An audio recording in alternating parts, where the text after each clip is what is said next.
All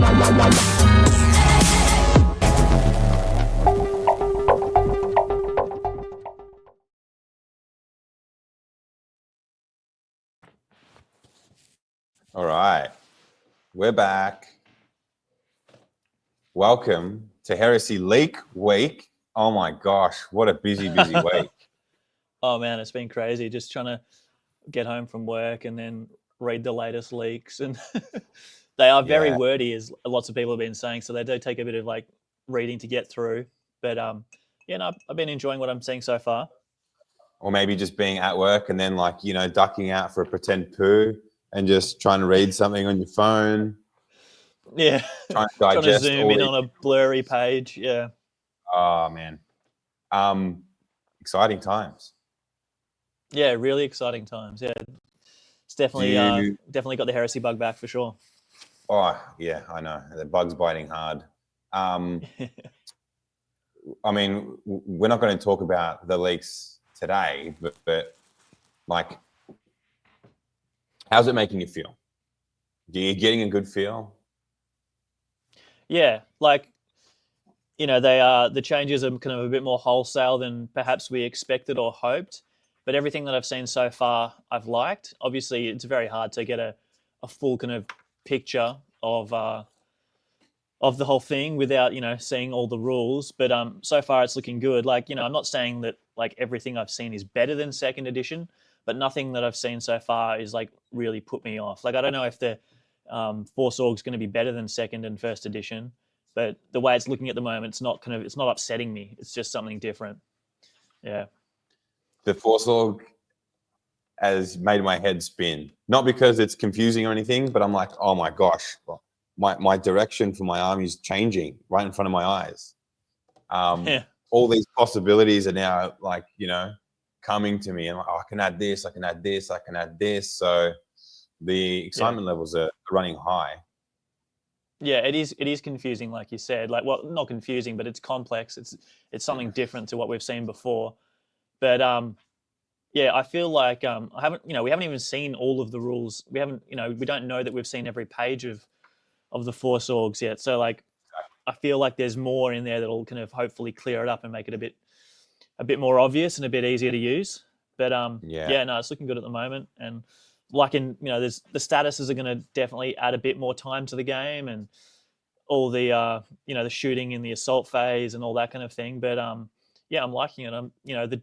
The duels with their 9 different modes, and then every legion will probably have a different mode, and the complexity is definitely going up. But I'm liking what I'm seeing so far. Well, like I said before, we're not going to be talking leaks today, but our boyfriends over at Heresy Hammer cover every single leak as it drops. So make sure you go check out the channel, because by now you should know who they are.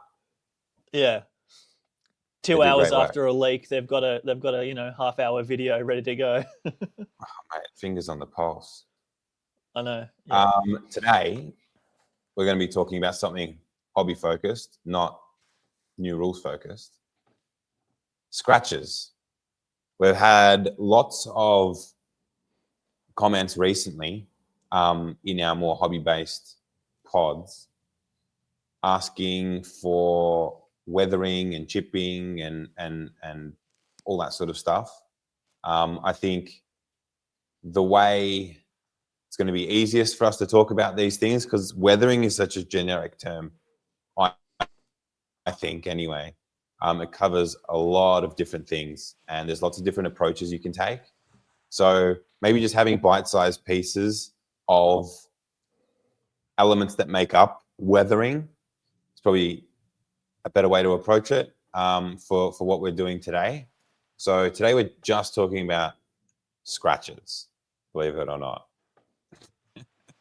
Yeah, we have had a lot of requests for weathering, and like you said, we're going to try and break it down, give people a bit more detail rather than glossing over the whole thing in one go, because there are so many different aspects to it. So yeah, scratches today. We both paint scratches. We don't scratch our models, but we paint scratches a lot on our minis. But it kind of begs the question, like, what do you think defines scratches as opposed to chipping, because Yeah, well, there is a little bit of crossover. What do you think? yeah, we had this discussion before we started the podcast, like what actually is the difference. And there is a bunch of crossover, like you said. I don't think there is any kind of clear line between the two. But the way I think about it is, scratches are kind of, they're directional chips that are hand painted with a hairy brush, whereas I'd kind of consider chipping to be like hairbrush technique or sponge chipping, that kind of thing. And it's, I suppose, maybe a little bit more organic, less controlled, whereas scratches are very kind of very considered. They take a little bit more skill because of the fine detail needed for them, and they are directional, like I said. So they're moving in a particular direction. So yeah, Yeah, you can they're be a a little lot bit more more considered. precise, Mm, right? You can be a lot more precise and deliberate about where you place scratches with a brush yeah, than what you can using other weathering techniques or chipping techniques, right? It gives yeah. you a level of control that is heightened in that way. Yeah. Do you tend to scratch all your models? No, I generally use a lot more chipping rather than scratching, simply because I think that scratching it takes a higher level of skill. It's more refined. It's more difficult to get it to look natural. So I generally kind of go towards chipping because I find it easier. Not necessarily quicker, because there are kind of it is a bit more involved depending on the technique you use. But I find it, yeah, easier to get chips that look convincing and natural as compared to hand painting on scratches. Now, like, I know, like, I focus a lot on chipping, but I know that you do a lot of scratching as well. So has it, Yeah, I think has that changed? mm, I think it's changed. The way I paint scratches has changed a little bit as I've sort of gone from one army to the next to the next. I find that hand painting scratches is a little bit more efficient for my process, because Hmm. I tend to use the highlight colors that I'm already working with. So Yeah, while I'm doing my edge highlighting, I'll put in those little scratches. And I think where I'm using scratches more nowadays is to create interest in a particular area, or maybe build up texture on a surface that normally could be quite smooth and plain, like, I don't know, a pauldron, for example, right? Um, it's a broad, smooth sort of area, but by using deliberate little scratches with the brush, you can really build up texture in a particular area, as well as using that same technique to paint broadly across the pauldron, if that makes sense. yeah, Um, yeah, so using the highlight color is probably the main sort of efficiency. I'm not changing flavors too much. I'm not going from a standard edge highlight to then putting that brush down, picking up another color, and then painting in scratches. I also find that um, if you do sort of chop and change colors when it comes to scratches, it, depending on your scheme, it could make the model look a little bit too busy. So you tread this fine line with any sort of weathering, I think, where less is more sometimes, or maybe just taking a less is more approach and slowly adding little bits here and there to just build up to get to that level that you're after. It's really easy to sort of really be hyper focused on your brushwork and then lose sight of the grander picture of what's actually happening in the model. hmm, Um, I think that's where I've sort of developed in my sort of journey, I think. And like you said before, hand painting scratches really gives you great control and shows you that directional scratching as well. I mean, like everyone's seen scratches on the side of a car, for example.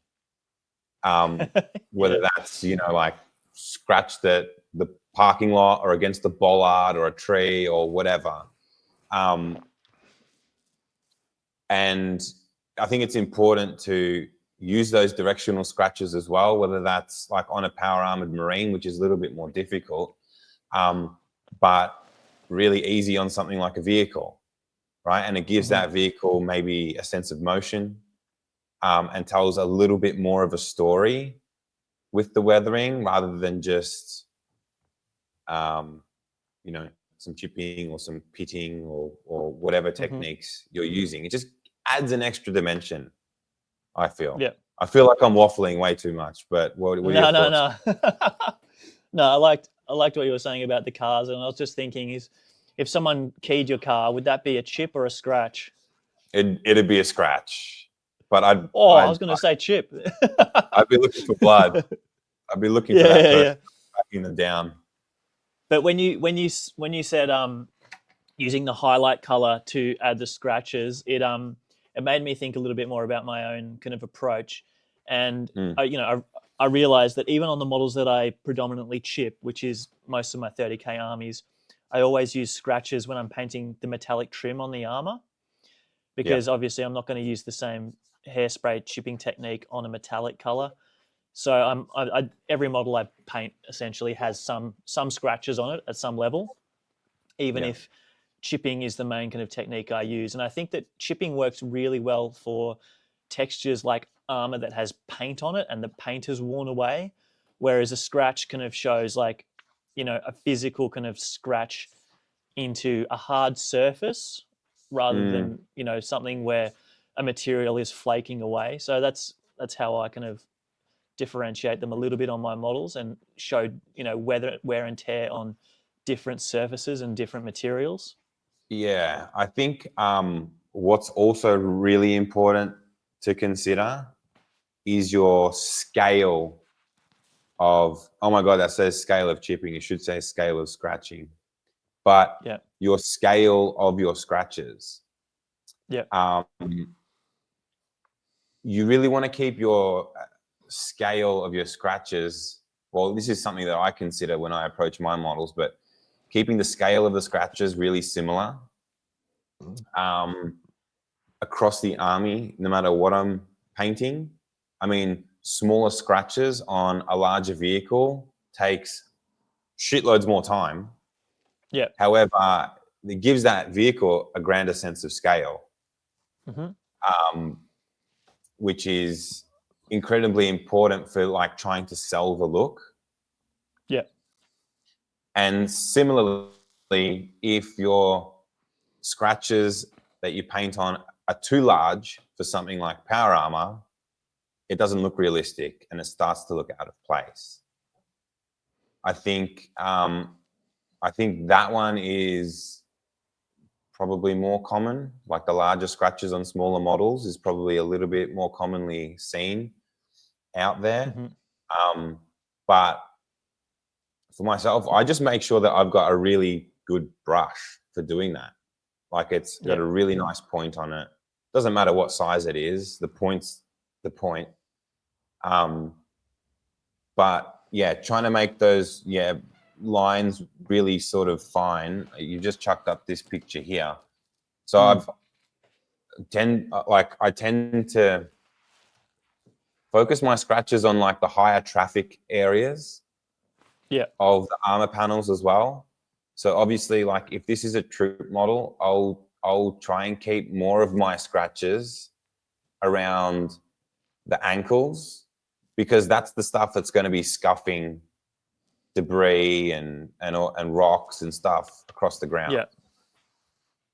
But then you're going to have more scratches maybe across the chest or across the pauldrons, because that's the largest target of a space marine if someone was to aim and fire at them. right? So that's like the largest part of Yeah. their body as well. So that would also cop some firepower, or some scratching.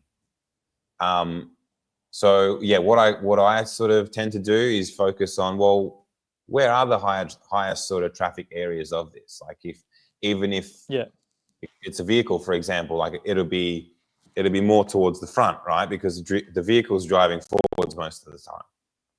Yeah.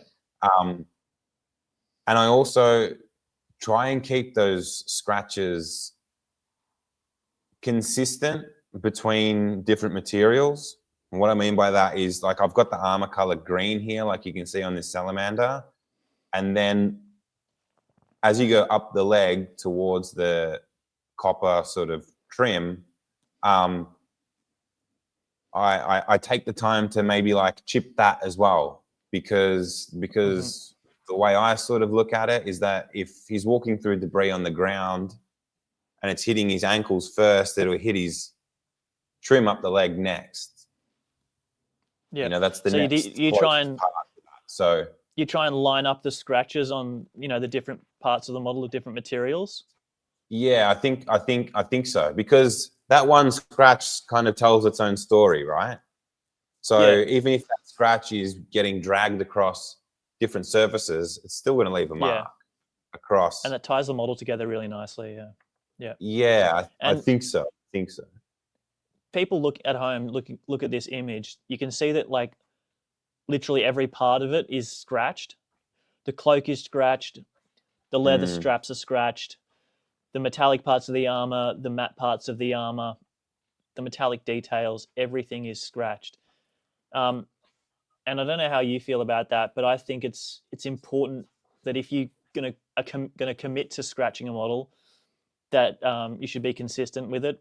In that, there are some parts of the model that will be more scratched than others, but there's not going to be any part of the model that is completely free of blemishes if you've already committed to painting a model that is in a setting where it's receiving and it's taking damage.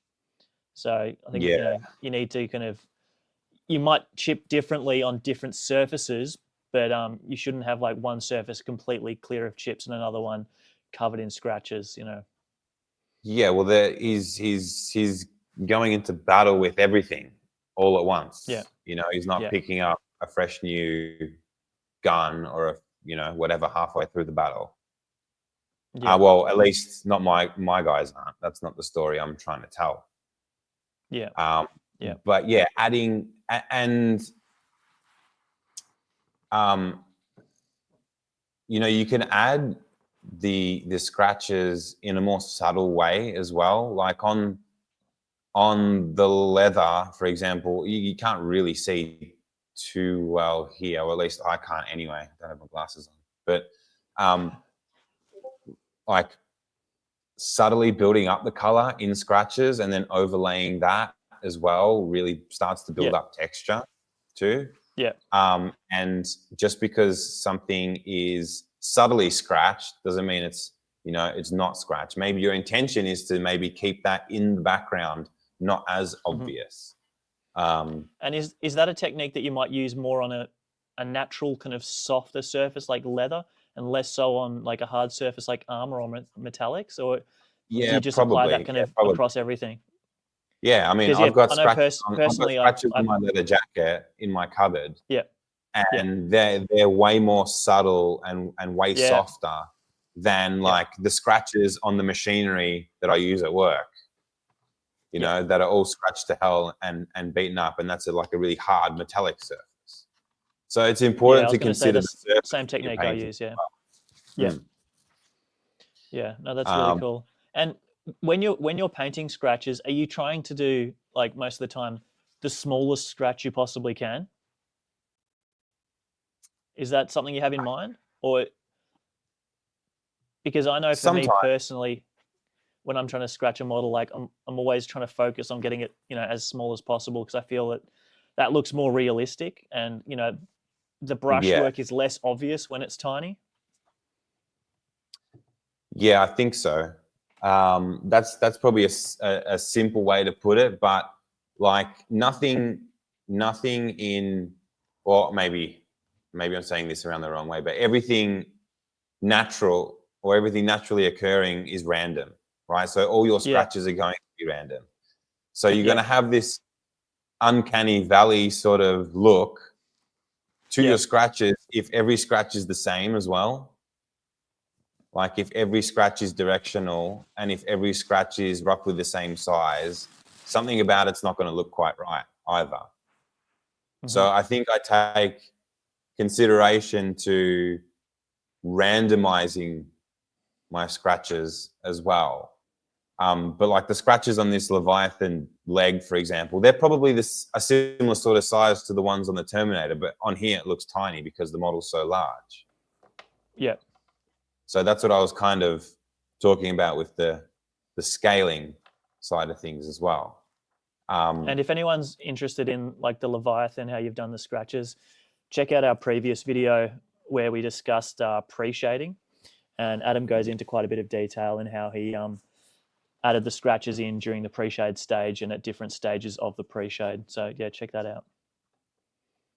And maybe we should also let people know that we are working on a set of tutorials and stuff as well, but we'll have a bunch of announcements coming on that soon, hopefully.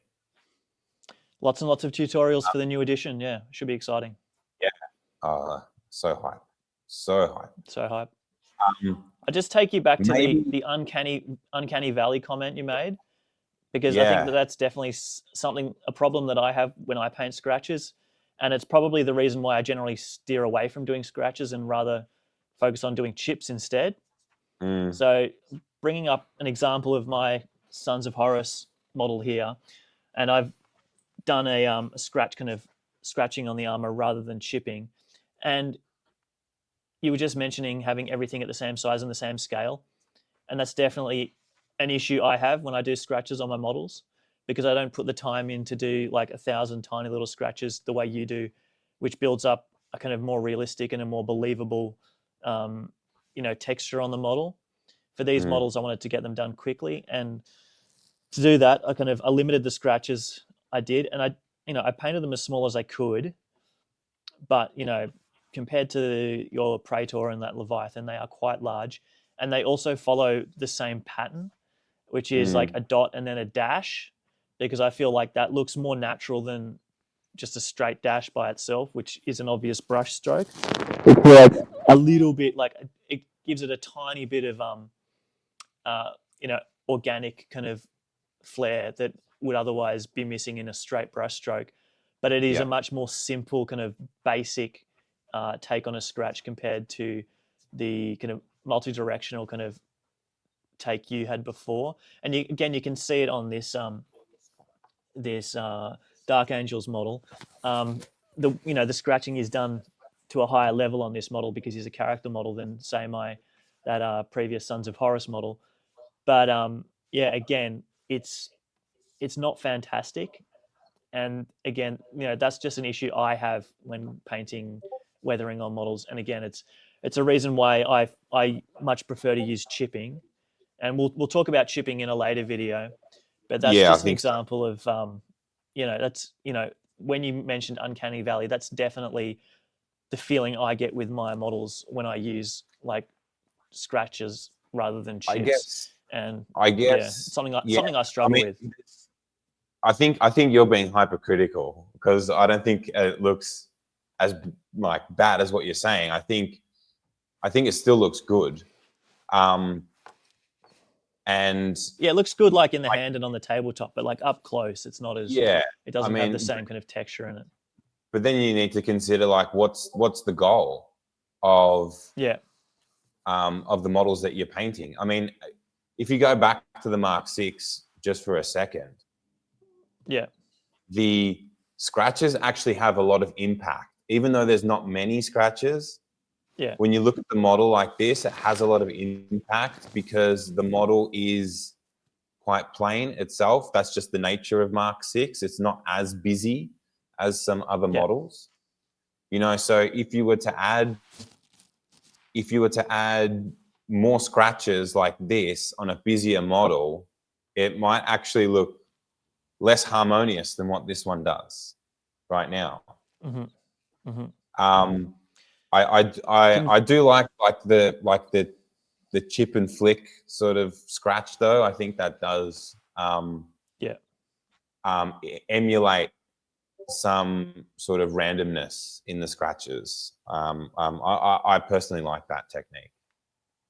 But yeah, and I was looking at that shield that you had before, and it was, I think there's a couple of scratches on there that are similar to that with a chip and a flick. Yeah. But you've just included like multiple chips and a flick, kind of, and that sells the organic kind of nature of them a little bit further. It's just, it's just taking it that little extra step further. Or It's I'll the same overlay kind of different concept. colors. I'll overlay Yeah. different colors on top, like especially black. Yeah. The way to sort of purely just to make them stand out a little bit more is just to put a little metallic scratch or dot or something on the actual highlight color, just to create a little bit more interest in there, or maybe just to make it look as though that scratch is a bit deeper than some of the other ones. But as you can see, like, where would the highest traffic area be? It would probably be sort of in the middle of the shield, where I've got the deepest sort of scratches, where you can see the that streaking sort of happen. And then I've got the lower edge, which is scratched up a little bit more too. So that's obviously, that's the bit that's closest to the ground, where the debris is going to be bouncing up into the shield a lot more frequently than it is at the top of the shield. Yeah, and that's exactly right. Like you mentioned before, that you want chips of different sizes to create that more realistic effect, but you also want chips of different depths. And you've demonstrated that well on this model by adding like little bits of a metallic color to those gray scratches that shows a bit more depth on the scratch. And that's there are different ways of doing that. I brought up this Deradeo image from your beautiful Ultramarines back in the day that were featured on Warhammer Community and in White Dwarf, I think. And the scratches that you've done on this, you've taken a different approach to showing depth to them. Yeah, you can tell it's from a different time period, and my sort of my painting's changed a lot since then. But like, you've definitely refined it since I then. look back on this, now, and I'm like, well, I'm really unhappy with those scratches, and that is like an uncanny valley look for me, because I know that scratches on a surface like that don't really happen in real life. Like I said before, much texture around all sorts of old beat up machinery and stuff at work, and scratches don't look like that. Even though it is impactful on the table, or while it's in your hand or something like that, I'm more considerate about making it more realistic than just going purely for impact. And I've just brought up an image of your Gilliman model here from the similar time period, but you can already see that you've refined your technique on this model. And I'm not sure if it's just because you put additional effort into a Primarch model, but it's already getting much closer to how you do your scratches now. It still has an element of that older style, but it's far more refined, and there are more scratches on it that don't have that dark area with a highlight underneath. So it's a good example of the progression you've made. Yeah, I guess that's right. Thanks for finding those photos. Yeah, no, it's a good one, because and you've got so much more texture on this Gilliman model compared to the Deradeo, which made the Deradeo look a little bit unnatural, because it very smooth surfaces and then a scratch, whereas on Gilliman you've really built up that texture in the way that you do now, where you build up even more texture with the scratches. And that's something I generally, we do talk a lot about with weathering, less is more, don't overdo it. But when it comes to chipping, I think you need to do a lot of, scratches. You need to do a lot of scratches. They just need to be subtle and very fine, because, it's more realistic. and it builds up that texture. And so even though you might feel like you're overdoing it, as long as it's subtle and it's done very kind of finely, then you won't fall into the trap of doing too much weathering on a model, I think. Yeah, I think, but it also really comes down to what your objectives are for that model too. Maybe you do like really heavily weathered and seasoned and battled armor, and it is appropriate for some legions a lot more than others as well. Yep. Like I might just bring up this just quickly to touch on it. With great the example of the Sakaran directional stuff. Yeah, you can see some directional scratches on there, but because I mean I set this army as if it were defending Prospero, so it really hasn't seen that much battle or anything that has chipped or affected this vehicle or whatever has come from the sort of near future. So you do see more surface level scratches and nothing too deep. And I mean, for me personally, heavy weathering doesn't really suit the Thousand Suns anyway. Yeah, for sure. So I've kind of really had to restrict myself and work within a lot of self-constraint, just to sort of sell the look that I'm going for. Yeah. Having said that, like, this tank is a perfect example of what I was just speaking about, because from the distance in this shot, it doesn't look heavily weathered. You wouldn't call it a heavily weathered vehicle.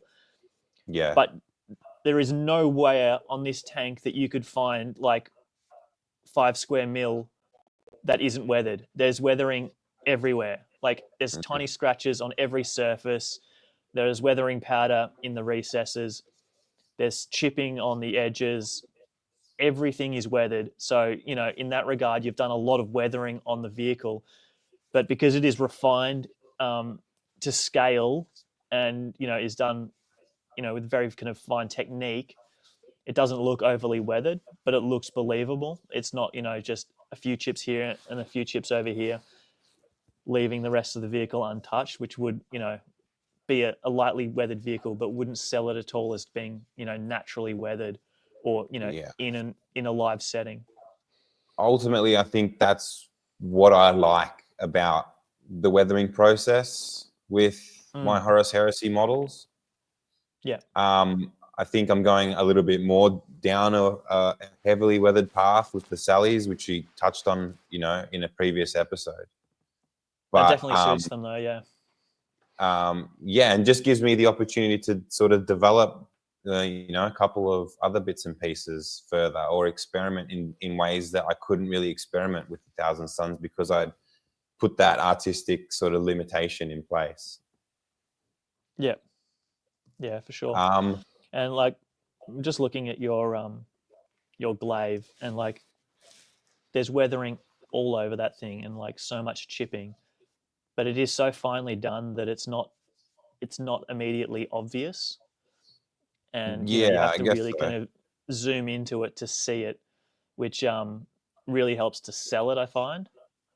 I like. So yeah, it's just what I was talking about before. It's scale and like the presence of weathering on every surface. My personal taste is, and what I look for in a cool army is spotting a model from like across the table and be like, oh, that's cool. And then the closer you get, the cooler and more interesting it starts to become. That's what I like seeing in other people's models, and it's what I like to do with my own models. Hopefully it kind of translates into sort of what I'm going for. But I think definitely, Kieran, we need to touch on chipping and how that relates to the overall weathering sphere of things and how we sort of do it.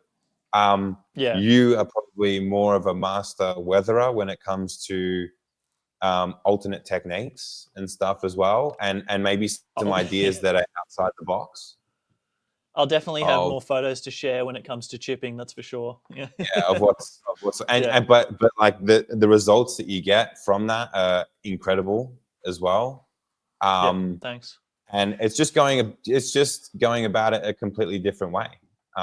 You know, these are all stylistic choices at the end of the day, and there's no right or wrong way. It's just about what you like doing, and if it yields the results that you're going for, really. And then, That's of course, exactly right. after And the I think, chipping, yeah, we're probably going to have to touch on oils and oils. filtering, Yeah. and then powders and Yep. all sorts of weathering stuff. So There's so much to touch on. Yeah. they may not like bookend each other, but we'll eventually get to them. Yeah. Weathering is such a broad topic and an important topic for the Heresy aesthetic as it's developed over the years, coming from that more kind of scale modeler kind of beginning. So, yeah, we got a lot of questions asking about weathering. Yeah, definitely looking forward to having a chat about it because it's something I do on every single model I paint. Oh, apart from the high elves, like I don't do any weathering on them, but everything in 30K gets a lot of weathering, and even though it might be subtle, I try. Every kind of surface of the model has some kind of weathering on it. You wouldn't dare put a nasty scratch on the high elves. No, of course not. Yeah. Those special little snowflakes. That's it, mate. Yeah. All right, let's leave it there. What do you reckon? Sounds good, bro. Yeah, like you said earlier, it's about finding the technique that works for you. Like I said earlier, I find scratches more challenging, and that's why I like to use a lot of chipping, and we'll talk about chipping soon. But they're interchangeable to a certain degree. They each have their own qualities and drawbacks and advantages. So, yeah, find what works for you. Personally, I've found that chipping works best for me. I know that you use both techniques, but you use scratches very effectively. So it's really kind of what works for you and how you want to paint your models. But I definitely encourage people, if they haven't kind of had a go at scratching, painting scratches with a paintbrush, definitely give it a go. I'm always championing test models, and I'll just do that again. Like try it out, and I think you'll surprise yourself if you give it a bit of a go, and it adds so much character to a model. We're often airbrushing models, which can leave a very kind of flat finish, and scratches and chipping really add character to those surfaces, and they help break up large flat panels and add character. Yeah, so give it a go. Perfect. See you guys next time. Ciao. Heresy.